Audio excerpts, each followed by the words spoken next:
So, are you a musician who wants to do more than just survive on your passion? In this explainer, we're diving into Timileyin Arogundade's book, Music is Enough. We're going to break down his key ideas on how you can transform your musical talent into a real, thriving business, a source of wealth, and a lasting legacy. Let's get right into it. This quote from the book really sets the entire stage for what we're talking about today.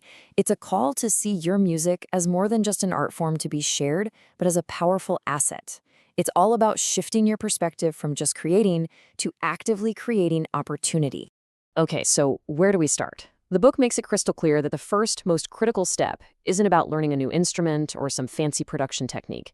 It's about fundamentally changing the way you think.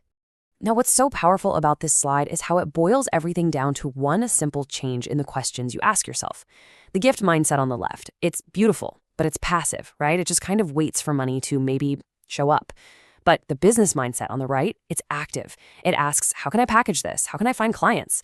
This isn't selling out. It's about finally valuing your own skill. And it brilliantly lays out how to make that mindset a real daily habit. It all starts by seeing every single skill you have, every lesson, every beat you make, as a potential asset. You have to rewrite that old story in your head that says money is somehow less spiritual than art. Start visualizing your music as an actual business, with products and clients. Then take small actions to prove to yourself that it's possible.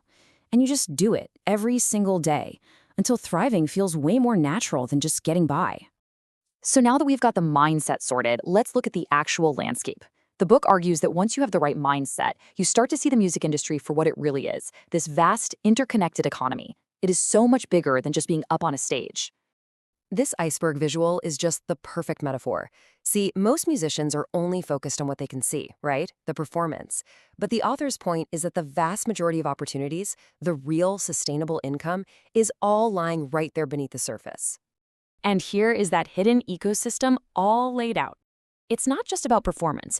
It's about creation, like getting paid for songwriting. It's about rights-based income from royalties. It's education. It's media. It's even the business side of things. Every single one of these is a potential income stream. The crucial point here isn't to do all of them, but to know that they all exist. And you don't have to be an expert in all of these areas. Not at all. You just need to know they exist. Just being aware of this entire landscape, that is your strategic advantage. It lets you pivot, diversify, and build a career that's resilient and has many, many facets.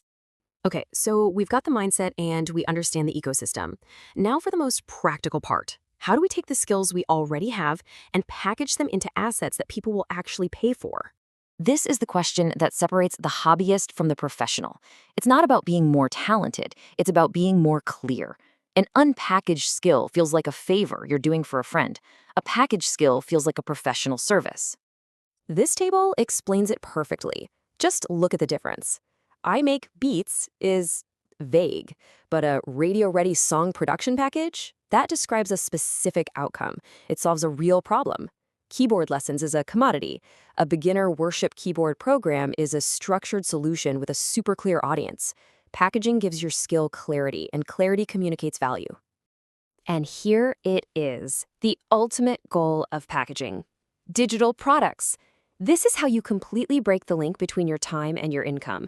You create an asset one time, say a course or a sample pack, and you can sell it to anyone, anywhere, at any time, even while you sleep. Now that is a true game changer. Okay, let's elevate the conversation. Earning a good income is fantastic, but the ultimate goal here is to build long-term, sustainable wealth. This section is all about making your music money start working for you. I love this metaphor from the book. Stop thinking of a song as just a one-time release. Think of it like a piece of property. Every stream is like a tiny bit of rent. Over time, a whole catalog of songs becomes a valuable estate, generating income long after you've created it. It's an asset that can actually grow in value. So what do you do with the income from your musical real estate? You invest it. The book is really clear that financial literacy is non-negotiable. It means taking a part of your earnings and putting it into assets that grow on their own, like real estate investment trusts, which are kind of like owning a tiny piece of a bunch of properties, or ETFs, which are just bundles of stocks. This is how you turn your creative work into self-sustaining capital. And if you ever doubt the power of starting small, this chart shows you the magic of compounding. $100 a month, maybe the income from one online course sale or a few royalty checks, can become $20,000 in a decade. And after 2 decades, it triples. This is your silent partner in building wealth. The key is just to start. All right, let's talk about the final level up, scaling. This is the shift you make when you're busy, but you realize that being busy isn't the same thing as growing. This is how you build a business that is bigger than just you. This slide just captures the essence of it all. Hustle is trading your time directly for money. It's essential when you start, but it has a hard limit. I mean, there are only 24 hours in a day. Scale is about building systems, automation, delegation, a strong brand that generate value even when you're not actively working. So, how do you actually scale? It's about building a machine. You build systems for marketing, for collaboration, and for handling all those repetitive tasks. By automating and delegating, you free yourself up from the engine room to do what only you can do: steer the ship and create. And we end on this final, powerful thought from the book. The entire journey we've just covered, from mindset all the way to scaling, it's all built on this one core belief. Your talent, your passion, your music, it truly is enough. The only question left is, what business will you build with it?